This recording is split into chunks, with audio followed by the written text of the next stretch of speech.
दोस्तों साल 2023 के बाद रूस ने भारत को एक बार फिर दुनिया के सबसे खतरनाक फाइटर जेट यानी Su-57 को खरीदने का ऑफर दिया है और रूस इस बार भारत को काफी ज्यादा डिस्काउंट भी ऑफर करने वाला है। लेकिन क्या आपको लगता है कि भारत को जिस तरीके से इस समय चीन के साथ टेंशंस बढ़ रही हैं, क्या रूस से ये फाइटर जेट खरीद लेना चाहिए या फिर खुद का फाइटर जेट तैयार करना चाहिए? कमेंट बॉक्स में यस और नो में अपना आंसर जरूर लिखिएगा। साथ ही हमें सपोर्ट करने के लिए इस वीडियो को छोटा सा लाइक और चैनल को सब्सक्राइब जरूर कीजिएगा। अब जैसा कि हम सभी जानते हैं कि रूस भारत का सालों पुराना दोस्त है, इसीलिए रूस ने सबसे पहले भारत को अपना ही नहीं बल्कि दुनिया का सबसे खतरनाक फाइटर जेट खरीदने का ऑफर दिया। और इस बार जब रूस भारत को ऑफर देने जा रहा है तो यहाँ पर काफी ज्यादा डिस्काउंट भी भारत को ऑफर किए जा रहे हैं। और साल 2023 में जब रूस ने भारत को ये ऑफर दिया था तब रूस के मीडिया में खबर छप गई थी कि भारत और रूस मिलकर के Su-57 फाइटर जेट की मैन्युफैक्चरिंग भारत के अंदर शुरू करने वाले हैं और इसके लिए दोनों ही देश एक बड़े ज्वाइंट वेंचर को फाइनलाइज करेंगे। और उस समय भी रूस ने जिस परिस्थितियों में फैसला लेने के बारे में सोचा था, परिस्थितियां आज भी बिल्कुल सेम है। रूस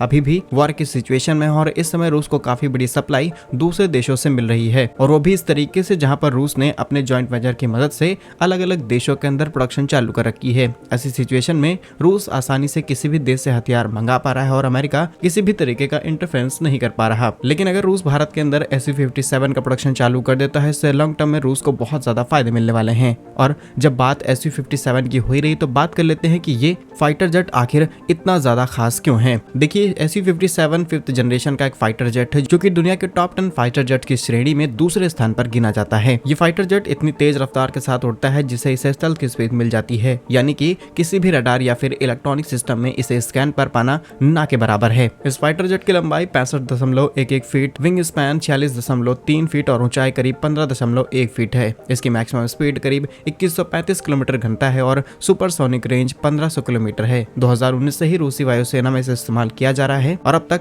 रूस ने करीब 32 Su-57 फाइटर्स बना करके तैयार कर लिए हैं। इस फाइटर जेट में सर्टल L-41F1 after burning turbofan 2 engine लगे होते हैं जो इसे 88 से लेकर के 147 किलो न्यूटन तक का ताकत देते हैं। इसकी मदद से यह अधिकतम 66,000 फीट की ऊंचाई तक जा सकता है और इसकी रेंज करीब 35,000 किलोमीटर की है। और अगर इसे आउटबोर्ड फ्यूल कर दिया जाए तो इसकी रेंज करीब 45,000 किलोमीटर तक भी जा सकती है, जो कि अपने आप में सबसे ज्यादा रेंज वाला फाइटर जेट बन जाता है। इसी के साथ इसमें 30 mm की ऑटो कैनन लगी है। यह गन हर मिनट करीब 1500 से लेकर के 1800 गोलियां दाग सकती है। इस गन की रेंज भी करीब 1800 मीटर तक की है और रूसी फाइटर जेट में करीब 12 हाई पॉइंट्स इंस्टॉल हैं, यानी कि 6 अंदर और 6 बाहर अलग अलग तरीके के हथियार फिट किया जा सकते हैं और दुश्मन के किसी भी ठिकाने को इसमें लगे हुए बम, रॉकेट, मिसाइल से उड़ाया जा सकता है। अब ये फाइटर जेट एक बार फिर चर्चा में बन चुका है क्योंकि रूस भारत को फिर से ऑफर कर रहा है। ऐसा इसलिए कि लगातार भारत की टेंशंस चीन के साथ बढ़ रही हैं और चीन अपनी हरकतों से बाज नहीं आ रहा। वैसे तो साल 2024 में DRDO को अप्रूवल मिल चुका है भारत के 5th जनरेशन M का प्रोजेक्ट को तैयार करने के लिए, लेकिन इस प्रोजेक्ट को डेवलप किया जाएगा, उसके बाद मैन्युफैक्चरिंग होगी और 2027-28 तक जाकर के, इनफैक्ट